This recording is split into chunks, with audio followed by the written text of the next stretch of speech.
You know, I still back and forth. I still do. I think.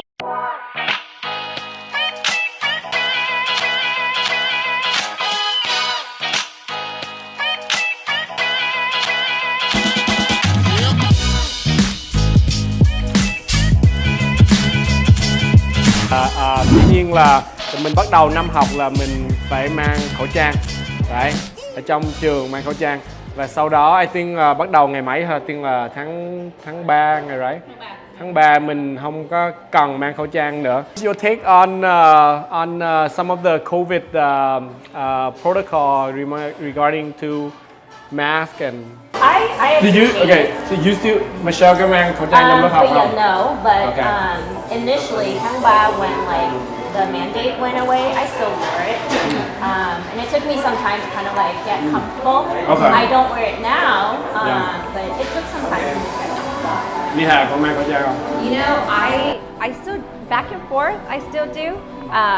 I think when it was hard to talk to the students, especially in the classroom, especially in my culinary class, when the exhaust fan is on and the cooking is really loud, like I couldn't talk, so then I would take it off.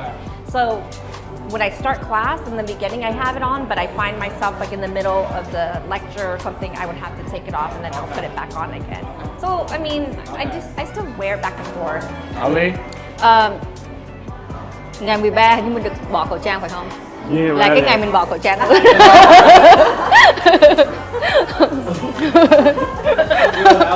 Mình mong chờ tới ngày đó để mình bỏ khẩu trang. Pauline?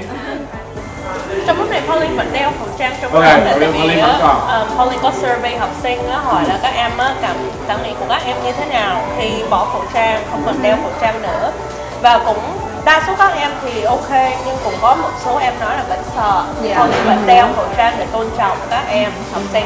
Pauline sẽ chờ đến khi học sinh cuối cùng muốn bỏ cái khẩu trang, lúc đó Pauline mới bỏ. Em thì cũng như vậy.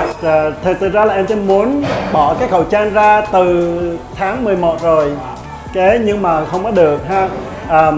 Thì bây giờ đó em thì vẫn đeo khẩu trang là tại vì mình tôn trọng cái ý muốn của các em. Tại vì em thì cũng cho các em một cái survey đó là các em có muốn thầy mang hay không, thì đa số các em nói là cái đó tùy thầy thôi.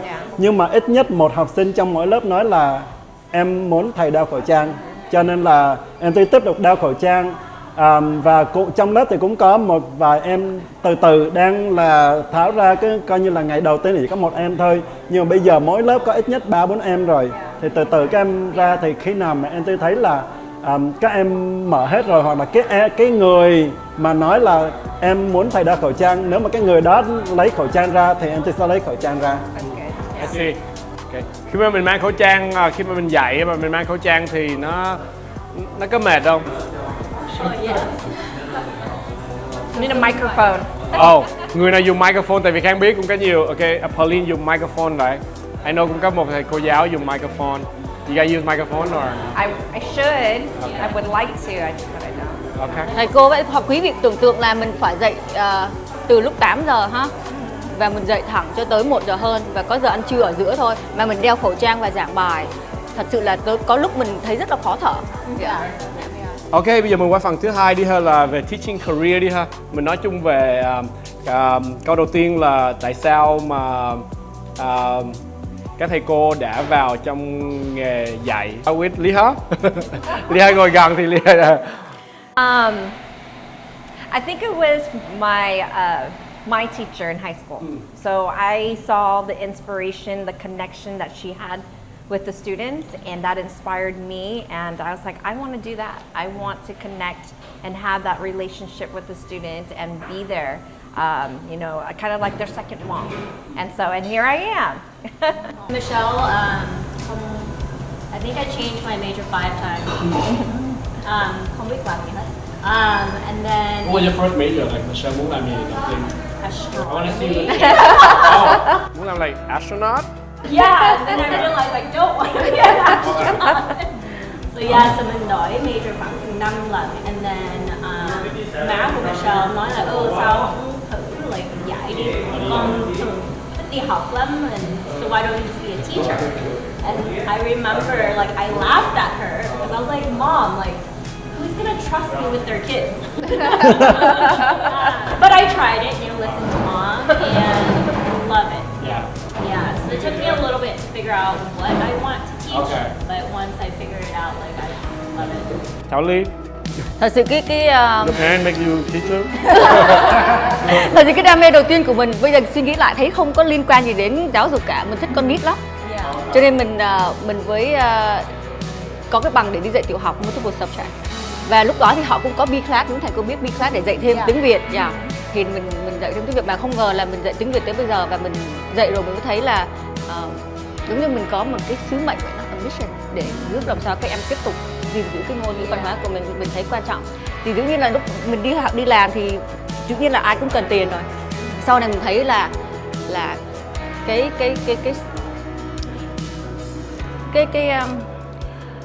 khi mình thấy các em ở bên này mà vẫn giữ được tiếng Việt, nói được tiếng Việt, yêu mến tiếng Việt và văn hóa của mình. Dù em không nói được dần nhưng không sao, nhưng mà có cái đam mê đó, hoặc là cái Tết của mình mà các em múa học be proud để mà mặc áo dài đó, mình rất là thích. Và đó là lý do tại sao mình vô ngành giáo và dạy tiếng Việt tới bây giờ. Which I appreciate very much because I went to Volkswagen High School and we have a lot of Vietnamese students then, but we didn't have like Vietnamese classes there.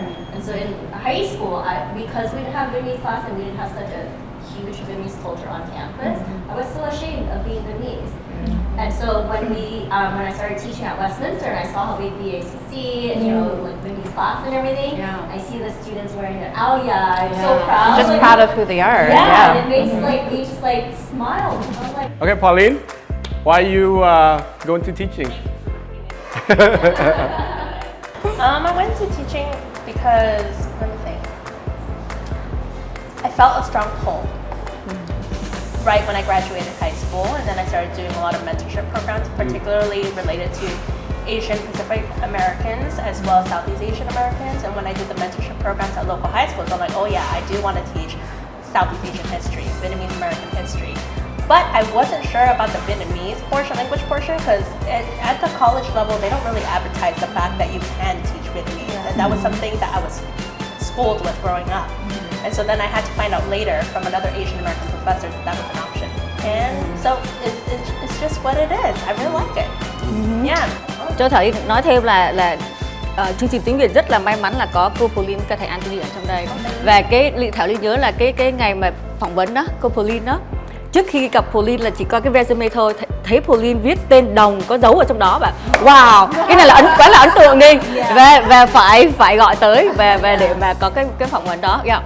And then lúc đó là Casey với Alicia, Thảo Ly là that's it, she's the one. Thank you, Jay. Và khi gặp Anthony là quá là vui. Anthony, why are you going to teaching? Well, I'm going to start when I was a teen. When I was a teen, I hated kids.